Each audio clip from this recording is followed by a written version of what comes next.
Bonjour à tous, alors aujourd'hui je suis ravie, très honorée d'être avec Florent Grisot-Verrier. Bonjour Florent. Bonjour Cécile, bonjour à tous. Alors Florent, je vais vous laisser donc vous présenter, mais en tout cas vous êtes très présent aujourd'hui sur la thématique de l'intelligence artificielle sur les réseaux sociaux, dans le colloque LTD récemment et dans plein de tables rondes. Alors vraiment, donc merci pour votre temps et pour tous les conseils que vous allez nous apporter. Alors que, Florent, est-ce que vous pouvez nous expliquer quel est votre métier? Alors moi j'ai le plus beau métier du monde, je suis en charge du digital learning et de l'innovation pour une entreprise qui s'appelle MBDA qui fabrique et design des missiles, des systèmes de missiles pour les armées européennes. Donc une entreprise de 14 000 personnes européennes, essentiellement en France, en Angleterre, en Italie, en Allemagne.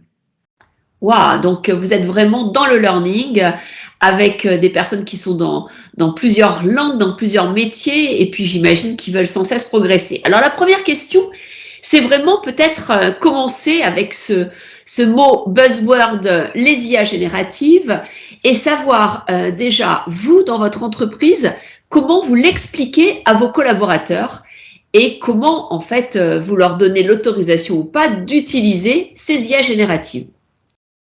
Alors, dans le milieu, donc, MBDA est une entreprise du monde de la défense, avec une politique de cybersécurité qui est très contraignante, et on la comprend. Donc, le mot d'ordre qui a été passé il y a quelque temps, c'est interdiction d'utiliser ChatGPT, par exemple. Pas au sens des IA génératives. Donc, les IA génératives, il y a un point d'interrogation, hein, globalement, mais ChatGPT est bloqué chez nous. Donc, ça, c'est la position officielle de l'entreprise de MBDA. Et donc, Voilà. alors concrètement, vous, vous êtes dans le learning, et donc comment vous faites pour pouvoir peut-être vous-même ou vos équipes développer une réflexion pour l'avenir sur ces nouveaux outils? Donc, l'idée pour nous, on est une équipe d'innovation, on est une équipe transverse d'innovation, donc une vingtaine de personnes. On sonde en permanence les nouvelles tendances, hein, du learning, mais aussi de la tech. Et pour nous, c'est fondamental, c'est lié à notre raison d'être, de voir ce qui se fait sur le marché. Donc l'IA, les IA génératives font partie de ce qui se fait de nouveau. Là, on en parle beaucoup depuis novembre dernier avec le lancement de ChatGPT. Il y a d'autres IA génératives, on en parlera peut-être plus tard. Pour nous, c'est important, et à ce stade aussi, en termes généraux, on n'est pas encore en phase d'industrialisation des IA génératives. On ne peut pas les utiliser de manière en production, sur de la création de contenu, de manière industrielle. Mais pour autant, ce n'est pas une raison de s'interdire d'aller voir ce qui se fait, d'aller voir le potentiel qu'on peut y déceler. Et c'est en ça que moi, j'encourage mon équipe à tester de manière personnelle les dispositifs pour, pourquoi pas, demain, quand on aura une politique qui sera adaptée et peut-être allégée, pouvoir aller sur un mode d'industrialisation, qu'on soit prêt tout de suite. Alors concrètement, vous, dans le learning, qu'est-ce que vous voyez comme type de changement? Qu'est-ce qu'en fait ces IA génératives peuvent apporter à la fois aux tâches et à la transformation des métiers? Alors ça, c'est la question fondamentale au cœur du raisonnement. Je pense que les IA génératives nous donnent, sont aussi inquiétantes d'un certain point de vue, mais ce sont une formidable opportunité de repenser notre rapport au travail. Pourquoi? Pour moi, l'IA générative permet d'alléger des processus de production, et si on les utilise à bon escient, c'est vraiment, si on s'interroge avec un esprit critique sur ce qu'on fait, donc si on porte vraiment un regard avec une dimension méta, on doit identifier les étapes ou les tâches ou les éléments sur lesquels on a moins de valeur ajoutée.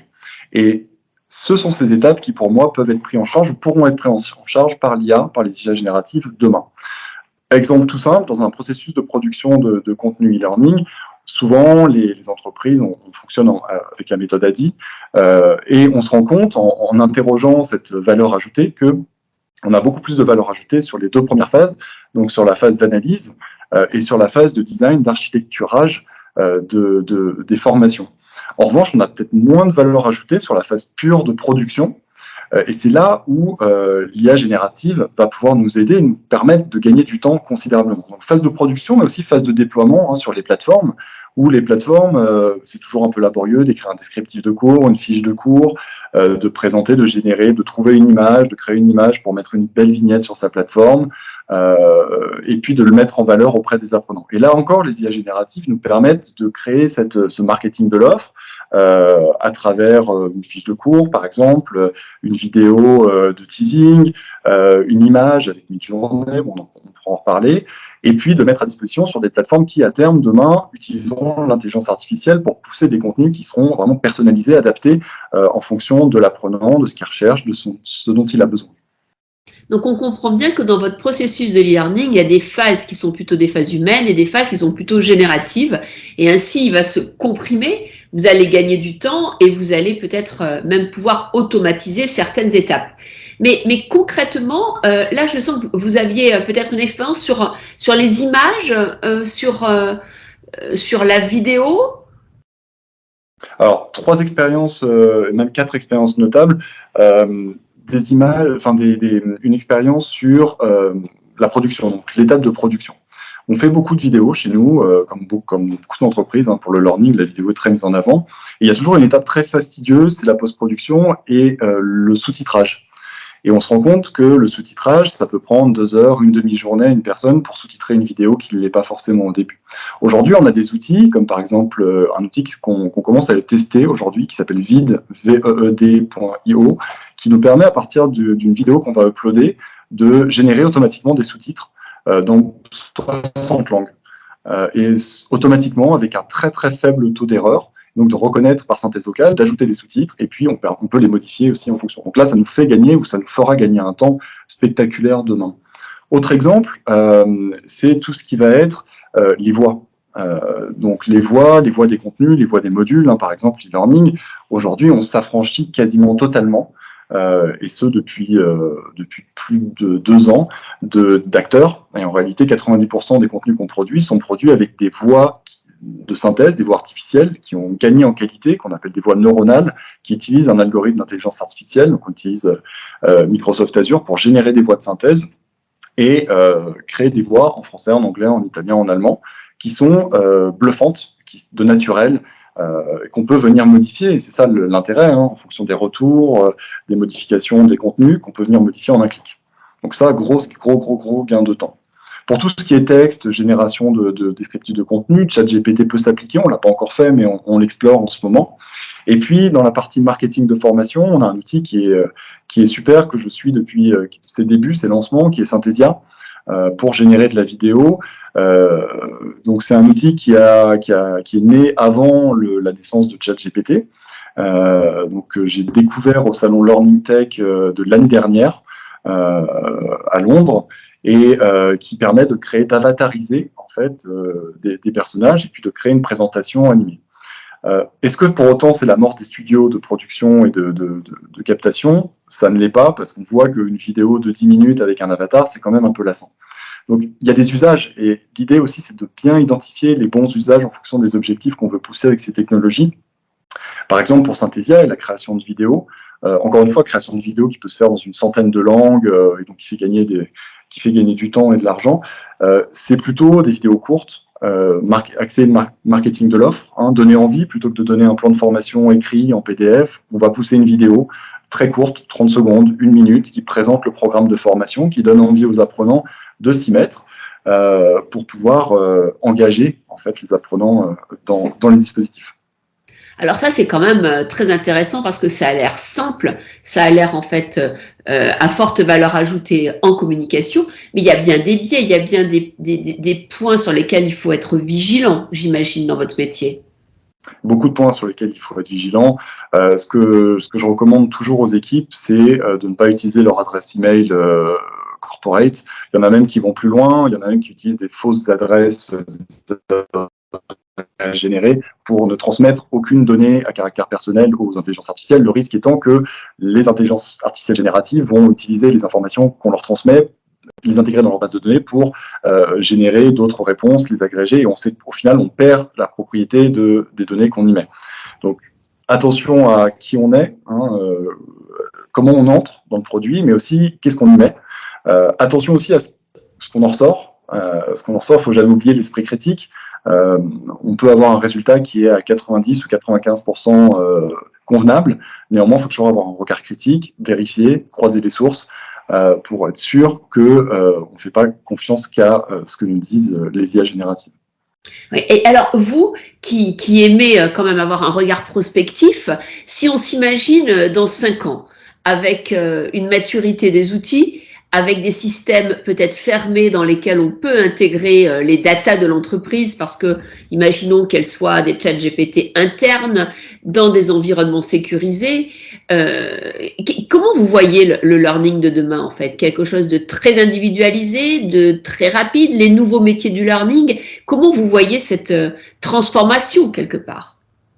Alors, je pense que les 5 prochaines années, c'est toujours difficile de se projeter à 5 ans, mais elles seront très riches.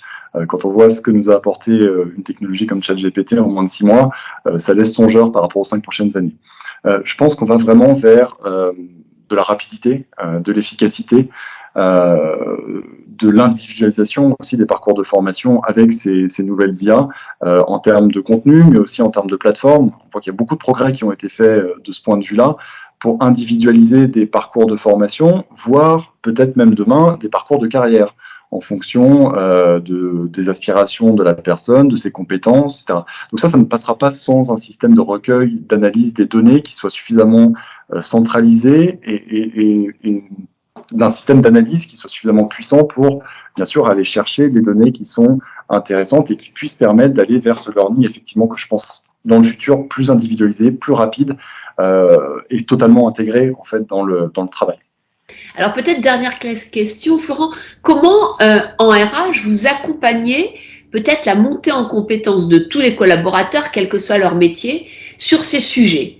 Est-ce que il y a des compétences transverses qui vous semblent aujourd'hui émerger, sur lesquelles vous voulez tester peut-être la formation pour que chacun puisse s'emparer de ces techniques?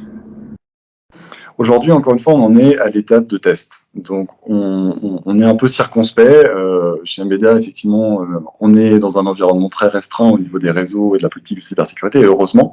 Donc, on attend de voir. On attend de voir, on essaye de regarder. L'intelligence artificielle, dans le cœur de métier d'MBDA, c'est quelque chose qu'on utilise, que le business utilise, puisqu'on a des algorithmes et on est très familier avec ce genre de technologie pour le guidage des missiles, en semi-autonomie, les drones, les essais en drone, etc. Pour la formation, on n'en est pas encore là, et on n'est pas encore au stade où l'intelligence artificielle va rentrer dans les mœurs.